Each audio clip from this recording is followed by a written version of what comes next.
Today discuss about how to reduce hairness.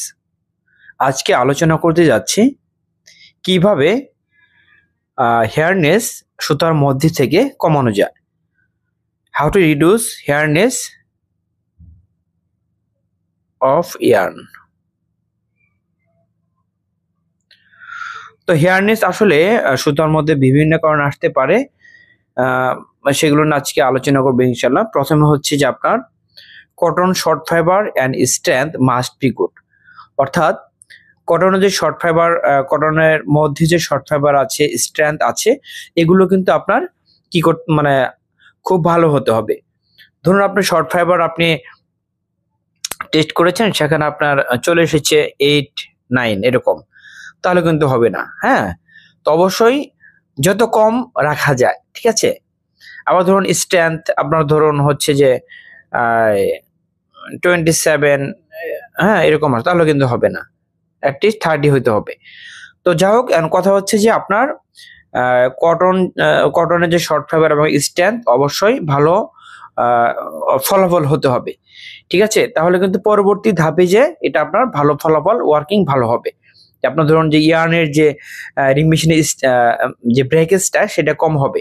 Breakage কম হলে কি হবে, আপনার হেয়ারনেসটা কমে যাবে, ঠিক আছে, হেয়ারনেস থাকবে না।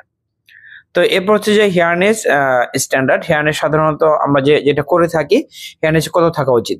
কার্ডেড প্রসেস আপনার 5 থেকে 6 এর মধ্যে থাকা উচিত, কম আপনার 4.5 থেকে 5, আর হচ্ছে যে কম্প্যাক্ট হচ্ছে 4 থেকে 5, এই রেঞ্জের মধ্যে আপনার কিন্তু হেয়ারনেস থাকতে হবে, ঠিক আছে। তো এরপর হচ্ছে যে রিমুভ শর্ট ফাইবার।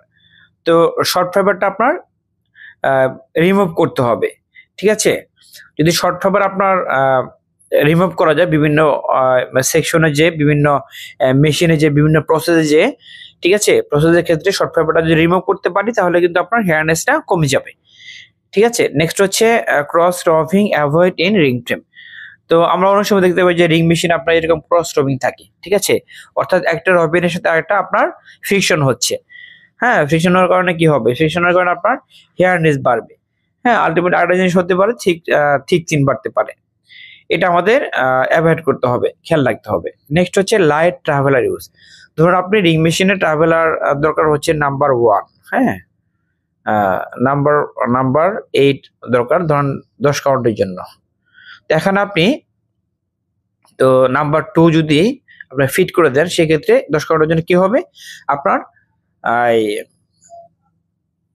ব্রেকেজ বাড়বে, হ্যাঁ, হেয়ারনেস বাড়বে, তারপর হচ্ছে যে আপনার হেয়ারনেস বাড়বে, আর হচ্ছে যে ব্রেকেজ বাড়বে। আলটিমেটলি যে ট্রাভেলার ফ্লাইং যে রেটটা সেটা বেড়ে যাবে, তখন কি হবে, সুতার মধ্যে হেয়ারনেসের ক্রিয়েট হবে, ঠিক আছে। তো এরপর হচ্ছে যে don't allow on ring traveller, অর্থাৎ যে আপনার পুরাতন রিং ট্রাভেলার থাকে কিংবা ট্রাভেলার যদি আপনার টাইম ওভার হয়ে যায়, আপনার ধরুন স্ট্যান্ডার্ড হচ্ছে 7 days to 10 days, হ্যাঁ, এটা হচ্ছে আপনার স্ট্যান্ডার্ড। তো এর মধ্যে কিন্তু আপনার এরপরও যদি আপনার ডেজ বেড়ে যায়, 7 দিন বা 10 দিনের বেশি হয়ে গেছে, সেক্ষেত্রে কি করতে হবে, আপনার অবশ্যই সেই মেশিনে count wise traveller, number wise traveller change করে নিতে হবে। যদি আপনার ট্রাভেলার লং টাইম চালিয়ে থাকেন, তাহলে কি হবে, যে আপনার লাইফ টাইম নষ্ট হওয়ার কারণে সেটা সুতার কোয়ালিটি খারাপ হবে, হেয়ারনেস বেড়ে যাবে। তো এরপর হচ্ছে vibrate spindle must be out, অর্থাৎ অনেক সময় আমরা দেখতে পাই যে রিং মেশিনে স্পিনের ভাইব্রেশন হচ্ছে, ভাইব্রেশনের কারণে আপনার হেয়ারনেস বাড়তে পারে। তো এরপর হচ্ছে simplex machine ক্লিয়ারার cloth all time clean. তো সিমপ্লেক্স মেশিন ক্লিয়ারার ক্লথ যদি আমরা সবসময় ক্লিন না রাখি, যদি আপনার সেখানে ময়লা থাকে, হ্যাঁ, আনক্লিন থাকে, সেক্ষেত্রে কি হবে, শর্ট ফাইবার সৃষ্টি হবে, ঠিক আছে। শর্ট ফাইবার কি হবে, যে আপনার ক্রিয়েট হবে, শর্ট ফাইবার রিমুভ হবে না, যার কারণে আপনার সুতার মধ্যে হেয়ারনেস বাড়তে পারে। তো এরপর হচ্ছে ড্যামেজ সেপারেটর রিপ্লেস, অর্থাৎ অনেক সময় আমরা দেখতে পাই কি যে রিং মেশিনে আপনার এরকম হয় যে দুই সাইডে আপনার ধরুন সেপারেটর আছে, তাই না, এটা হচ্ছে আপনার স্পিন্ডেল, ববিন, এরকম আর কি। তো আপনার যখন বেলুনিং হয় এরকম, এটার সাথে এটা ফ্রিকশন হয়, তাই না।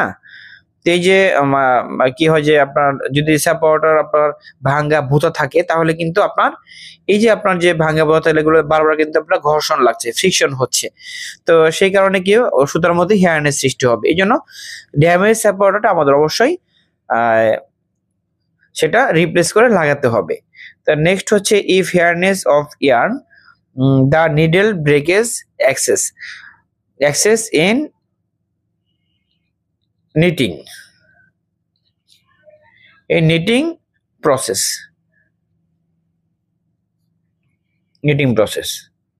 ঠিক আছে। তো যদি আপনার হেয়ারনেস সুতার মধ্যে দেখা দেয় তাহলে কি হবে, তাহলে আপনার নিটিং এ যে নিডল ব্রেকেজটা বেড়ে যাবে। ঠিক আছে, তো আশা করি বুঝতে পেরেছেন। আজকে এ পর্যন্তই, পরবর্তীতে নতুন একটি টপিক নেব ইনশাআল্লাহ। ততক্ষণ ভালো থাকবেন, আল্লাহ হাফেজ।